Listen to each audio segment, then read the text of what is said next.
Zee Marathi, चर्चाही होणारच. कुंभोज जिल्हा परिषद निवडणुकीच्या प्रचारार्थ कुंभोज जिल्हा परिषद आणि पंचायत समितीचे आमचे उमेदवार, जिल्हा परिषदचे उमेदवार माननीय श्री चौगुले, माननीय माळीसाहेब पंचायत समितीचे उमेदवार आणि आमचे तिसरे उमेदवार माननीय आझाद साहेब, अशा तिन्ही उमेदवारांच्या प्रचारासाठी आज आमच्या भारतीय जनता पार्टीच्या महिला आघाडीच्या अध्यक्षा चित्राताई आज या ठिकाणी आले. त्यांचं मी सर्वप्रथम कुंभोज ग्रामीण मध्ये आपल्या सगळ्यांचं मनापासून स्वागत करतो. बराच वेळ झालाय, आपल्याला ताईने अतिशय चांगलं मार्गदर्शन आमच्या मायमाऊलीला या ठिकाणी केलंय.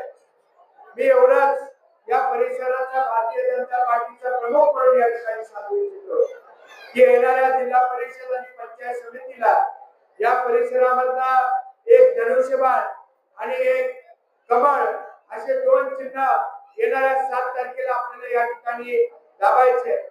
या कुंभोज परिसरामध्ये मी या परिसराचा प्रतिनिधी म्हणून मी गेले दीड वर्षामध्ये 21,46,00,000 रुपयाची एवढी विकास कामं या ठिकाणी केली. अजून भरपूर कामं करणं शिल्लक आहे. माझ्या पाठीमागे एक चांगल्या पद्धतीचा नेता, महाराष्ट्राचे लाडके मुख्यमंत्री माननीय देवेंद्र फडणवीस साहेब या ठिकाणी आहेत.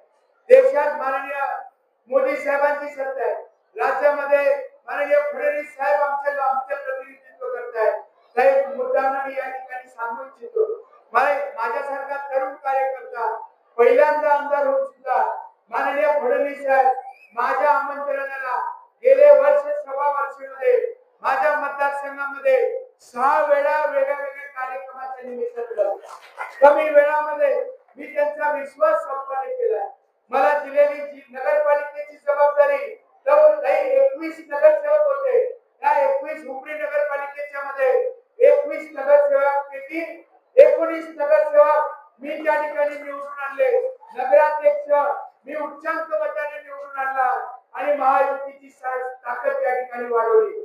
परवा झालेल्या महानगरपालिकेच्या निवडणुकीमध्ये 56 जागांपैकी 47 जागा या महायुतीच्या आपण या ठिकाणी निवडून आणले. या पद्धतीची ताकद येणाऱ्या काळामध्ये आपल्याला या भारतीय जनता पार्टीमध्ये या ठिकाणी निर्माण करायची आहे. जिल्हा परिषद मध्ये सुद्धा आपल्याला भारतीय जनता पार्टीचे सगळे उमेदवार, महायुतीचे उमेदवार, शिवसेनेचे उमेदवार आपल्याला निवडून आणायचे आहेत. तुम्ही सगळ्यांनी ताकद द्यायला पाहिजे. तुम्ही आमच्यावरती विश्वास ठेवला, लोकसभेला विश्वास ठेवला, विधान परिषदेला विश्वास ठेवला. हा विश्वास या जिल्हा परिषद आणि पंचायत समितीला सुद्धा आपण ठेवावा. मी एवढंच या कार्यक्रमाच्या निमित्ताने सांगतो आणि जाता जाता मी एवढंच या ठिकाणी आपल्या एक फार 4 दिवस 28 फेब्रुवारीला एक फार दुःखद घटना, 28 जानेवारीला एक फार दुःखद घटना या ठिकाणी महाराष्ट्रामध्ये झाली.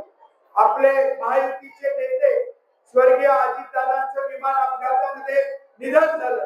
त्यांच्या निधनामुळे एक फार मोठं दुःखाचा डोंगर पूर्ण महाराष्ट्रामध्ये त्या ठिकाणी आहे. अजितदादांच्या जवळ मी एक कार्यकर्ता म्हणून सतत मी त्या ठिकाणी होतो. मी आपल्याला माझं मनोगत झाल्यानंतर आपल्या सर्वांना विनंती करेन की आपण सर्वांनी 2 मिनिटं आपल्या जागेवरती उभारून त्याला भावपूर्वक संग्रामी त्या ठिकाणी द्यायचे. आपण सगळ्यांनी विनंती करतो की आपण 2 मिनिटं आपल्या जागेवरती उभं राहायचं. 7 तारखेला